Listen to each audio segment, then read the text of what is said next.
Hello, I'm Mathieu from Ludovox and we are at the Essen Spiel 2016 with Attila from A Games. Hi Attila. Hi, I'm Attila Szörgyi from A Games. I'm the designer of Ave Roma. Fantastic, so you're doing my job of introducing you. So you're the designer of Ave Roma and this is a kind of a big game, and what audience is it intended for? Is it like a light game or a more complex game? To me it seems like an expert game, right? We say it's more like a medium or heavy Euro game. Yeah, it's some kind of between those two. Okay, how many players can play it? Is it a game like you would play at 12 or 14? And how long does it last? 12 years and above. Also, you can play with 2 to 5 players. You should think about half an hour per player for the game. Okay, so who are we in this game and what do we try to do? We are in the ancient Rome, and our goal is to get as many influence as we can. Of course, that means victory points. We build buildings, support wars, get patrons, use, sell, buy resources. So we do many things in the ancient Rome.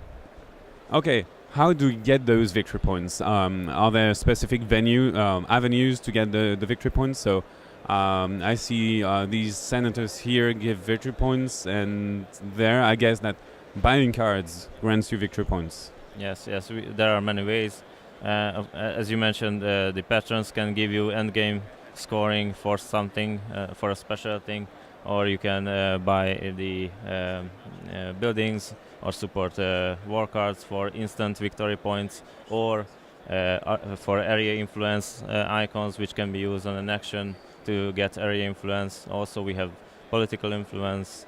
Also you get for remaining money, remaining resources, so the regular things also. Okay, and what do we do in a turn? Are there any phases to respect? Sure, the game consists of 3 phases. We have an action phase, a refill phase, and the play order setting up phase.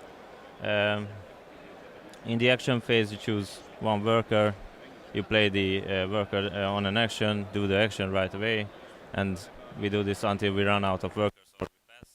In the second phase we will get back workers from action spaces, probably not the same values that we used before. And in the third phase we set up a new play order depending on the values of our workers. Okay, and I can see a few things. Is it the turn order? Can we change it, for example? Sure. In the third phase we add up all of our workers' value, and who has the lowest amount will be the starting player, and everyone follows after that. In a case of tie we change the previous play order. Okay, and what are those provinces? Are they objectives that we have to capture, or things that give us resources? Some of the main mechanism follows up with the areas.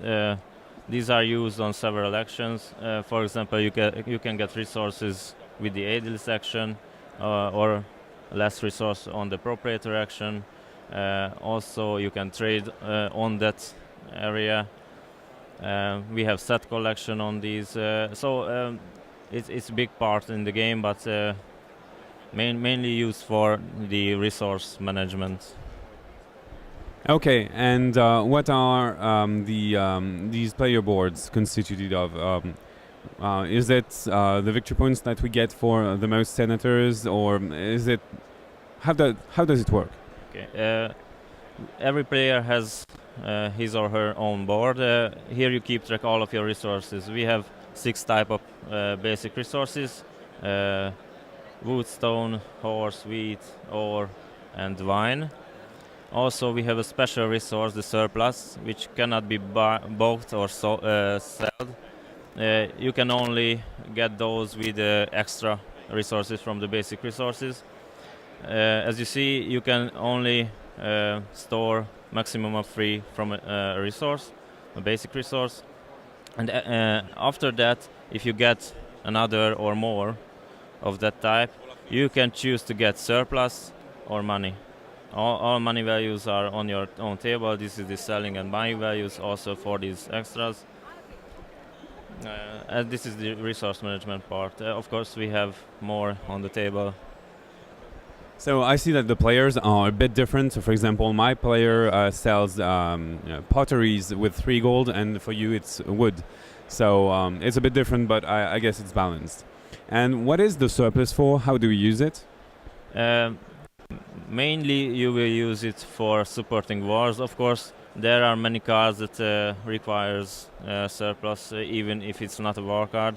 But that is the main part of the surplus. The main goal of the surplus to get those area cards. As you see, you pay mostly with those on that type.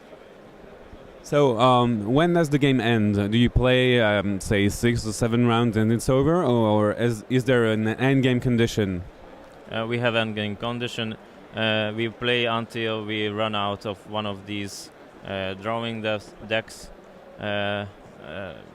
Basically, the game ends if we cannot fill up one of these card spaces, and that's all. So the length is depending on how you play. So, for example, if you buy many buildings, then it will be a faster game. If you do several things at the same time, then it can be a longer, maybe 1 or 2 more rounds.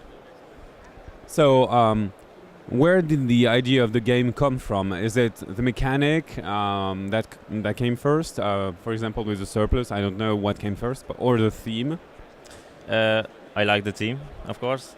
And of course, I search, or the whole publisher searching for mechanics that are not exist, and this worker placement thing or mechanism is some kind of new element in any game. So this is the way the worker placement works is, I think, very unique. Well, do you plan to expand it? Because it has had a very huge success here at Essen. So do you plan for expansions, or do you work on new games? Actually, we already have 5 mini expansion because you probably know we had a Kickstarter campaign and we had those 5 expansions.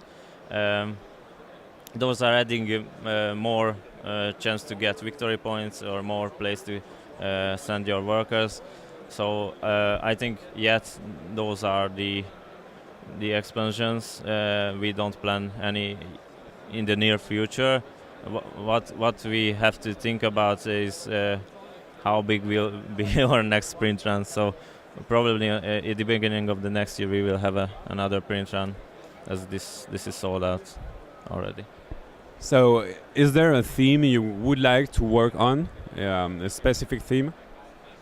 For future game, or we already have a few, and of course, personally, me, I like this ancient Roman, Greek, etc. theme. But if we keep our plan, it will be a different theme. Maybe I shouldn't spoiler. Okay, no spoiler alert. We can safely watch the video. Thank you, Attila, for that overview of Ave Roma, and see you on Ludovox. Bye bye.